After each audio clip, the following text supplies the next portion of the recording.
It's been rough as a New York Giants fan lately. Going on Twitter, going on YouTube, any type of discussion. At this point of a 3-year regime, you would think that we will be having a conversation about a division title. We're gonna make the Super Bowl! But instead, we're talking about if the Giants are going to allow a $160 million quarterback to start, or is it going to be taken over by a career backup? That's the world we live in.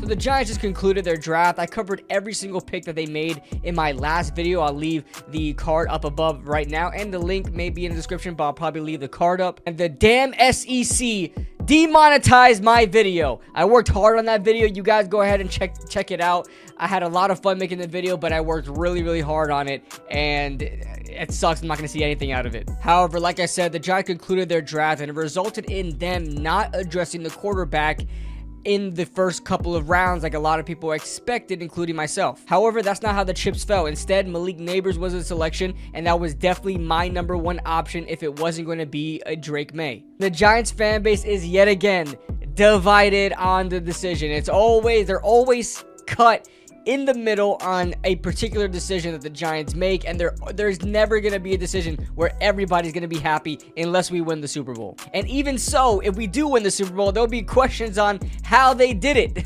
Hell, even Malik Nabers doesn't look like he wants to be a New York Giant. Welcome. He doesn't even know who's throwing him the ball. What's the QB at Giants? Now, along with the quarterback position, the Giants also did not address the offensive line position or the defensive line. And the offensive line we haven't drafted in 2 years. Did address it in free agency with guys like John Runyon, Jermaine Illuminor, and it looks like they're in a limbo right now on what they want to do with Evan Neal. To shut this controversy down, I believe Daniel Jones is clearly the better quarterback. If you honestly think Drew Lock right now is better as a quarterback than Daniel Jones, you're smoking the crack. You're smoking crack! Something is wrong with you people! Drew Lock obviously came out in the same draft as Daniel Jones, wound up being a second-round pick by the Denver Broncos, and he's just been a career backup. Every time he does step on the field, he just does nothing with it. He's not very good. He did have a really good victory last year in replacement for Geno Smith, defeating the Philadelphia Eagles. He did his job. He beat the Eagles. Congratulations. But a dead clock is right twice a day. Drew Lock is just flat out not better than Daniel Jones.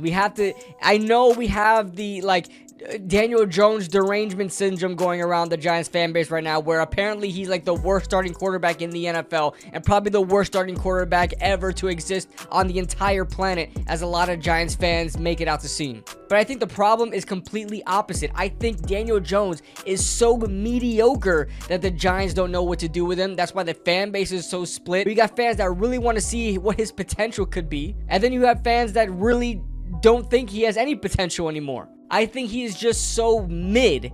Daniel Jones is so mid that we'll be still in the same abyss of nothingness if he remains here for much longer. Really got stirred up because Dan Duggan said that Drew Lock was told that he had a chance to compete here. I guess that could be true. Maybe Drew Lock came here for that exact reason. And then you had Daniel Jeremiah coming out a couple days ago on the Move the Sticks podcast talking about Drew Lock has a opportunity to start, that he could be QB1. I think he's really playing off of that, what went on when he was signed, when Dan Duggan made that announcement about him having a chance to compete. I don't think Daniel Jeremiah received any new information. I think he just playing off of the information we already had. But as far as Daniel Jones go, listen, he has no more excuses. If you are a Super Jones believer, there are some of you out there, if you are a Daniel Jones believer, you should be ecstatic right now. You have your opportunity to see what your quarterback can do. And I know it is only 1 year. We really want to see the sample size, but it's his 6th year.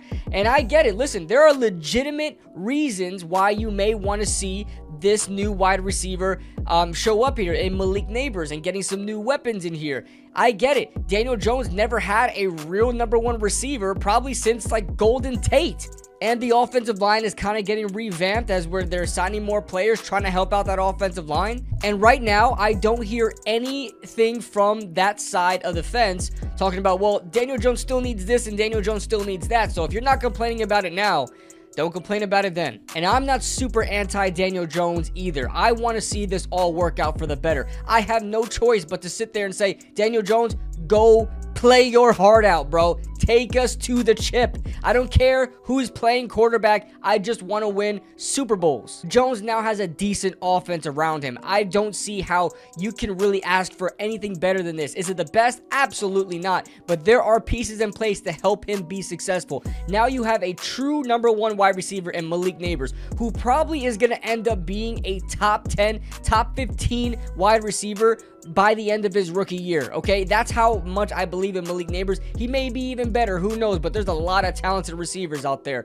so it's hard to really pinpoint where he would be on the ranking, but Malik Nabers is going to give you top 10 wide receiver effort and production. Now you have Darius Slayton, who is now going to be a wide receiver 2, probably for the first time since Golden Tate, who I mentioned earlier, and that was in Darius Slayton's rookie year. We all know Darius Slayton probably played his best as a number 2 receiver, and without having those number 1 cornerbacks on him. Then you have Wan'Dale Robinson, who I think is going to be chopping it up in the slot. And you have Jalen Hyatt as that wild card secret weapon type guy who is going to be brought in on rotation, I believe, to stretch the field out and create those big dynamic plays. And I know we lost out on Saquon, and I know the statistics plummet when Saquon is not with Daniel Jones, but the Giants are now going to be going into a running back by committee sort of offense where now they have Devin Singletary, who had a breakout season last year. They have rookie Tyrone Tracy, who is going to be a gem that might wind up starting for the Giants before this year is over. And then Eric Gray, who is a good one-cut third down back that can get you some tough yardage. I like the running back committee as of right now. It's good enough for Daniel Jones to produce. So like I said, no excuses for Daniel Jones anymore. Go out there and ball out.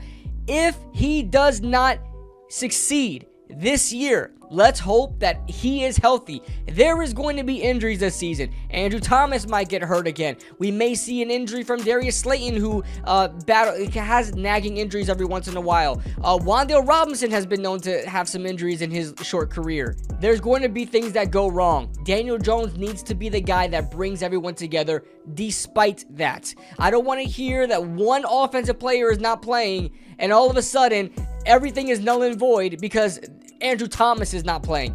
He's got to go out there and perform. I can only imagine what the excuse is going to be. Injuries to the O-line, maybe wide receiving core, maybe the lack of chemistry with Malik Nabers and they just can't get things right. I don't want to hear that stuff anymore, man. It's in his 6th year. I'm not waiting for a 7th year breakout. He's got to break out now.